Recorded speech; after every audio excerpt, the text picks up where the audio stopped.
will never find a more stressed out person than a man in his 20s trying to figure out his purpose. The first part of the game is income. If your 20s work day and night. There's no perfect way to live your 20s. You either live them up and become an underskilled 30-year-old, or you work them up and become an underlived 30-year-old. Steve Jobs was 21 when he founded Apple. Walt Disney was 21 when he founded Disney. If you start today, you're going to have benefits in the future.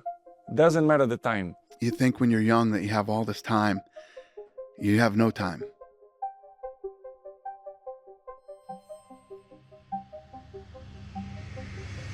Imagine करिए एक शाम आप अपने पापा के साथ बैठे हो और अचानक से आपके पापा ने आपसे पूछा, बेटा ये फॉरेन घूम के आने में कितना खर्च हो जाता होगा? तो आपने कहा पर पर्सन 1 से 2 लाख या उससे भी ज्यादा खर्च हो जाता है पापा। क्यों, आपको भी जाना है? तभी आपके पापा आपसे कहते हैं, हमारी किस्मत ऐसी कहाँ। आजकल सोशल मीडिया में कौन एक्टिव नहीं है? अब हर रोज उसमें देखते होंगे किसी ने कार खरीद ली, कोई अपने माँ बाप के साथ वेकेशन में गया, कोई अपना बिजनेस सेटअप कर चुका है और किसी की तो शादी हो रही है। इन सबों की जिंदगी को आप रोजमर्रा देखते हैं और फिर अपने फोन को साइड में रख के ये सोचते हैं कि मेरी लाइफ ऐसी क्यों नहीं। आपका माइंड परफेक्शन को ढूंढता है कि मेरी लाइफ इतनी परफेक्ट क्यों नहीं है। फिर आप कोई और वीडियो देखते हैं जिसमें कोई बताता है कि सोशल मीडिया में जो दिखता है और जो होता है उसमें जमीन और आसमान का डिफरेंस है। इसे सुन के आप खुश हो जाते हैं कि चलो ये सब भी मेरे ही जैसे हैं। लेकिन सच यही खत्म नहीं होता। सच ये है कि आप सिर्फ दूसरों की लाइफ के हाइलाइट्स देख रहे हो और अपने लाइफ को उनके बेस्ट मोमेंट से कंपेयर कर रहे हो। पर एक और सच है जो शायद आप इग्नोर कर देते हो कि कुछ लोग सच में आगे बढ़ रहे हैं। कुछ लोग हैं जो सच में अपने लाइफ को बिल्ड कर रहे हैं, धीरे धीरे ही सही, लेकिन वो प्रोग्रेस कर रहे हैं। तो सवाल ये नहीं है कि मेरी लाइफ परफेक्ट क्यों नहीं है, सवाल ये है मैं अपनी लाइफ को बेटर बनाने के लिए क्या कर रहा हूँ। इस वीडियो में हम समझेंगे कौन से वो रीजंस हैं जिनकी वजह से आज के यूथ, खास करके जेन ज़ी, फाइनेंशियली स्ट्रगल कर रहा है और कैसे इस सिचुएशन को बदला जा सकता है। और अगर आप भी अपने 20s में हो तो ये समझना बहुत ज़रूरी है कि आज के दौर में फाइनेंशियली स्टेबल और सक्सेसफुल होना पहले के मुकाबले कितना ज़्यादा इम्पोर्टेंट बन चुका है। बाद में भी तो अपने ऊपर काम किया जा सकता है। जिंदगी में सिर्फ काम ही तो सब कुछ नहीं होता। लोग 30 या 35 के भी होके जॉब के लिए तैयारी कर रहे हैं और मोस्ट ऑफ द पीपल जो कि मेरे एज के हैं वो तो अभी मजे कर रहे हैं। मुझे इतनी जल्दी क्यों है? मुझे मेहनत करने की क्या जरूरत है? अभी मुझे भी एंजॉय कर लेना चाहिए। आखिर we can only enjoy our 20 once in our life. आपके भी मन में यही चल रहा होगा, राइट? लेकिन क्या आपने अपने आप से ये कभी पूछा कि जब आप लेट 20s या अर्ली 30s की एज में पहुंच जाओगे, क्या आप वो सब कर पाओगे जो अभी करना चाहते हो? क्या आप अपने ड्रीम्स को फॉलो कर पाओगे? देखिए, जब आप अपने लेट 20s या अर्ली 30s में पहुंच जाओगे, आपके ऊपर जिम्मेदारियों का बोझ रख दिया जाएगा आपके फैमिली के द्वारा। आप बाउंड हो जाओगे एक ऐसी नौकरी करने के लिए जो कभी आप करना नहीं चाहते। फिर आपको हर दिन एक बर्डन की तरह लगने लगेगा और उस वक्त आप ये नौकरी छोड़ भी नहीं पाओगे क्योंकि आपके घर का खर्च आप संभाल रहे होगे। फिर आपको ये सब नॉर्मल लगने लगेगा। रोज ऑफिस जाना, डेली टारगेट पूरा करना, ये आपका रूटीन बन जाएगा। ऐसे ही आप एक जाल में धीरे धीरे फंसते जाओगे, which is called a rat race, a endless self defeat and pursuit for something you never wanted. Billionaire investor Warren Buffett कहते हैं कि उन्होंने 11 साल की उम्र में इन्वेस्टमेंट स्टार्ट कर दिया था और फिर भी वो लेट थे। आपको क्या लगता है उन्होंने ये सब कैसे किया एट द एज ऑफ 11? हमको तो इन्वेस्टिंग का आई भी नहीं पता होता। इन्वेस्टिंग तो छोड़ो, आजकल के ज्यादातर बच्चे कंप्यूटर ओपन भी करना नहीं जानते। वैसे इसमें गलती बच्चों की नहीं बल्कि एजुकेशन सिस्टम और उनके पेरेंट्स की है। अगर स्कूल में कंप्यूटर ऑपरेट सिखाया नहीं जाएगा तो बच्चा सीखेगा कैसे? और इंडियन पेरेंट्स जो कि अपने बच्चों को कभी कंप्यूटर से इंट्रोड्यूस ही नहीं कराते, लेकिन अगर बच्चा खाना ना खाए तो उसका मोबाइल पकड़ा देते हैं ताकि वो रील देख सके। और ये बात सिर्फ वॉरेन बफेट की नहीं है। Most of the successful entrepreneurs started at the early age. For example, Mark Zuckerberg ने फेसबुक की खोज फरवरी 4, 2004 में की थी और उस वक्त वो सिर्फ 19 साल के थे। और ऐसे ही रितेश अग्रवाल जो कि ओयो के फाउंडर हैं, उन्होंने शुरुआत 2012 में की थी और उस वक्त वो सिर्फ 17 साल के थे। लेकिन मेरा क्वेश्चन ये है कि लोगों में ऐसी क्या बात थी, ऐसी क्या क्वालिटी थी कि ये लोग सक्सेसफुल हो पाए? इन लोगों में कॉमन क्या था? Well, all of them started at the early age. उन सभी ने अपने ऊपर काम करना बहुत ही अर्ली एज में शुरू कर दिया था। वो अपना टाइम बेकार चीजें जैसे मूवी, वीडियो गेम्स में वेस्ट नहीं करते थे, बल्कि वो उस टाइम को नई चीजों को सीखने में और अपने पैशन को फॉलो करने में लगाते थे। According to an American philosopher and psychologist, William James, the art of being wise is the art of knowing what to overlook. James कहते हैं कि रियल विजडम ये नहीं है कि हम कितना जानते हैं या कितनी चीजों पे नजर रखते हैं। विजडम का एक्चुअल मतलब है ये समझना कि कौन सी बातों को इग्नोर करनी है ताकि हम उन चीजों पर पूरा ध्यान दे सकें जो सच में इम्पोर्टेंट है। James in fact was right. In this modern and complex world जहाँ हम रह रहे हैं, you can ignore many things but you cannot afford to ignore money. Imagine your life as a car and money is fuel. Without fuel, even the most expensive car cannot function. आपके relationships, आपके dreams, आपका talent आगे नहीं बढ़ सकते अगर आपके पास पैसे ना हो तो। आपने सुपर 30 मूवी तो जरूर देखी होगी जिसमें ऋतिक रोशन का कैरेक्टर यानी आनंद कुमार, जो कि एक गरीब परिवार से बिलोंग करता था, लेकिन वो बहुत ही इंटेलिजेंट मैथमेटिशियन था। उन्हें ऑक्सफोर्ड यूनिवर्सिटी ज्वाइनिंग लेटर भी मिला, लेकिन वो ज्वाइन नहीं कर पाए बस इसीलिए क्योंकि उनके पास यूएस जाके पढ़ने के लिए पैसे नहीं थे। ये मूवी एक रियल स्टोरी पे बेस्ड है। इमेजिन करिए सिर्फ पैसों के लिए एक वर्ल्ड क्लास टैलेंट को झुकना पड़ा। पैसा आपको फ्रीडम और चॉइस देता है, सिर्फ आपका आज ही नहीं बल्कि आपका फ्यूचर भी सिक्योर करता है। But at the same time lack of money can cause anxiety, financial stress and relationship issues. According to the Business Standard, study shows that around 40 to 50% of the divorce worldwide are linked to money related issues. 60% of Indian couples have regular fights over money. 40% of divorce in India are caused by financial stress and this number is still growing. Nearly 69% of Indian households experience financial insecurity. इसका मतलब ये है कि पैसा सिर्फ आपको luxury ही नहीं provide करता बल्कि आपको मेंटल पीस भी प्रोवाइड करता है। यानी आप जो चाहो वो करने की आज़ादी मिलती है। आपको किसी की परमिशन की ज़रूरत नहीं होती। आपको कहाँ रहना है, कहाँ जाना है, आपको आगे और क्या करना है, ये चॉइस आपके पास होती है, ना कि किसी और के पास। ये सच है कि पैसा सिर्फ एक नंबर नहीं है, ये डिसाइड करता है आपके पास कितनी चॉइस है। और जब आपके पास पैसा नहीं होता तो डिसीजंस आप नहीं लेते बल्कि सर्कमस्टांसेस लेते हैं। सोसाइटी भी कुछ अलग नहीं है। यहाँ लोग आपकी बात तब सुनते हैं जब आपके पास रिजल्ट्स होते हैं, और अक्सर रिजल्ट्स का मतलब है पैसा। लेकिन प्रॉब्लम तो यहाँ से शुरू होती है। लोग पैसा चाहते तो हैं लेकिन उसके लिए जो प्रोसेस है उसे अवॉइड करते हैं। इन सब बातों को सुनकर आप बहुत ज़्यादा ही मोटिवेट फील कर रहे होंगे। आपको लग रहा होगा कि आप अभी सब समझ गए, पैसे की इम्पोर्टेंस क्या है, टाइम की वैल्यू क्या है, और अब आप पूरी मेहनत करेंगे बिना रुके बिना सोचे। आप डिसाइड कर रहे होंगे कल से जल्दी उठूंगा, बिजनेस आइडिया रिसर्च करूंगा, सेल्फ हेल्प बुक पढ़ूंगा, अपने लाइफ को सीरियस लूंगा।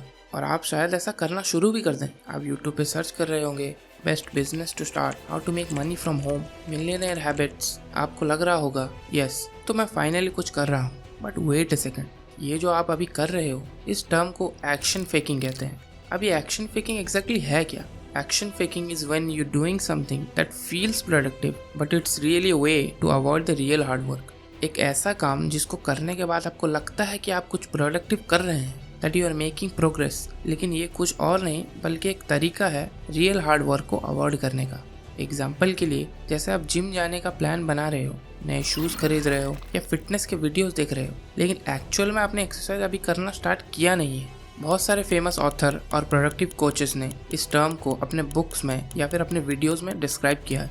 One of the most famous modern businessman and multi millionaire author MJ DeMarco, जिन्होंने मिलियनेयर फास्ट लेन जैसी मास्टरपीस बुक लिखी है, उन्हीं की एक बुक द अनस्क्रिप्टेड में उन्होंने एक्शन फेकिंग को डिस्क्राइब किया है। Action faking is even more lethal way procrastination.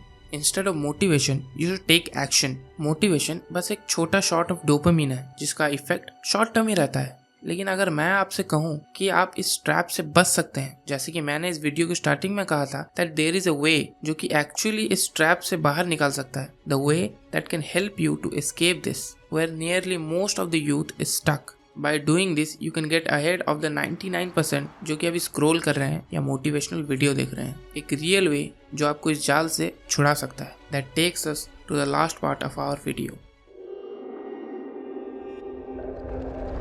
अगर आपको भी लगता है कि आप दुनिया से पीछे चल रहे हैं, then remember the other 99% are thinking the same way you do and I'm gonna show you how you can be the 1%. बिना किसी मोटिवेशन को चेस किए, by applying the strategies of the real top 1% who made it in their life through peak performance. The first thing, and and the most important thing जो आपको करना है is to start learning a skill and it must be a high paying skill.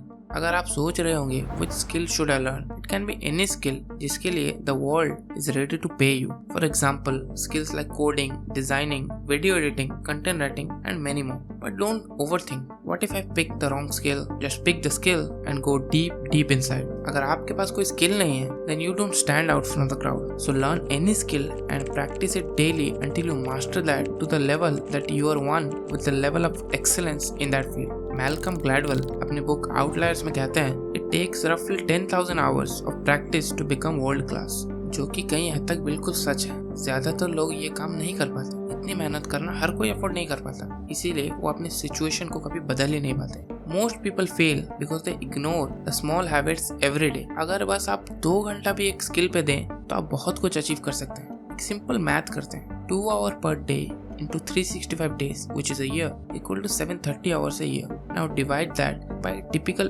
8-hour work day. 365 divided by 8 equal to 91 plus full working days.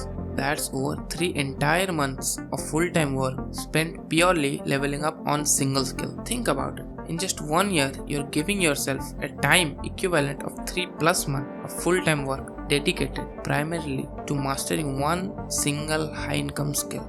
इन 730 घंटों में आप बहुत कुछ कर सकते हो और मैंने सिर्फ दिन में 2 ही घंटे की बात की। सोचिए अगर आप दिन में 5 या 8 घंटा किसी एक सिंगल स्किल पे फोकस करते हैं तो आप 1 साल में क्या अचीव कर सकते हैं और उस स्किल को किस लेवल तक आप ले जा सकते हैं। बट ये स्किल सीखने के टाइम आपको एक चीज ध्यान में रखनी है that you should consume less and create more. In this age of internet बहुत सारे लोग बहुत कुछ कंज्यूम कर रहे हैं and yes, consumption is good. You should consume more and more data that is important to your niche and for your growth in your field. But सिर्फ consumption ही आपको बेहतर नहीं बनाएगा। फॉर इंस्टेंस आपने डिसाइड किया आप कोडिंग में अपना करियर परस्यू करना है, देन आप यूट्यूब पे जाकर सर्च करते हैं what is coding, how I can learn coding, and then आप एक के बाद एक हर कोडिंग रिलेटेड वीडियो देख लेते हैं और फिर आप एक टीचर सिलेक्ट करते हैं कि मुझे इसी से ही पढ़ना है। लेकिन प्रॉब्लम वही है, आप कोर्स कंप्लीट तो कर देते हो लेकिन असाइनमेंट नहीं कर पाते। अगर जो आपने पढ़ा है उसे आप अप्लाई ही नहीं करोगे then there is no point in learning. Like for example, if it's coding,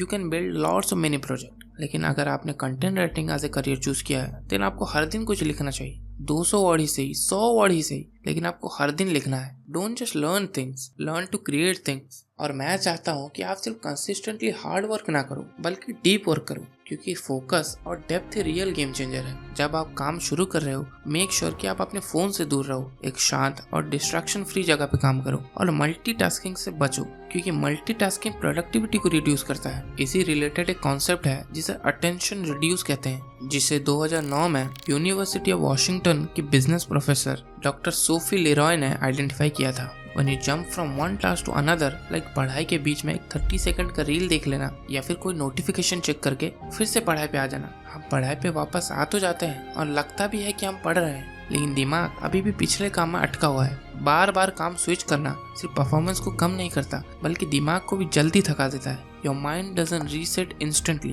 It's like having too many tabs open and your brain lags, buffer and slow down with every switch. इसीलिए लोग multitasking बाद थक जाते हैं, चाहे उन्होंने दिन भर में ज्यादा कुछ किया भी ना हो। Take one task at one time and do it with full focus and deep work without any distraction. इसी बात को emphasize करते हुए कार्ल, जो कि world famous book deep work के ऑथर हैं, वो कहते हैं to produce at your peak you need to work for extended periods with full concentration and no distractions. Make it a discipline, don't stop until you achieve your goal. सबको success चाहिए, लेकिन जो top 1% है वो आपसे अलग नहीं है। सिर्फ एक ही चीज है जो उनको आपसे अलग करती है कि वो मोटिवेशन पे रिलाई नहीं करते बल्कि डिसिप्लिन पे करते हैं। दुनिया में अनगिनत टैलेंटेड लोग हैं, लेकिन almost all of them are not disciplined. But if you are disciplined then you are already ahead of the 99%. Make it a habit. अगर आपका आज काम करने का मन नहीं कर रहा हो, even if you're feeling tired, even if you're feeling bored, कल से पक्का कर लूंगा, आज मूवी देख लेता हूँ, एक ही दिन से क्या हो जाएगा। अगर ऐसी थॉट्स आपके माइंड में आते हैं then आपको उसी वक्त काम करना शुरू कर देना चाहिए। To achieve success, you have to give your 1000% every single day without any complaint. Don't just rely on your mood, rely on your mind. Train your mind to do difficult things. If you don't fail, you're not even trying. I'll say it again. If you don't fail, you're not even trying. My wife told me this great expression. To get something you never had, you have to do something you never did.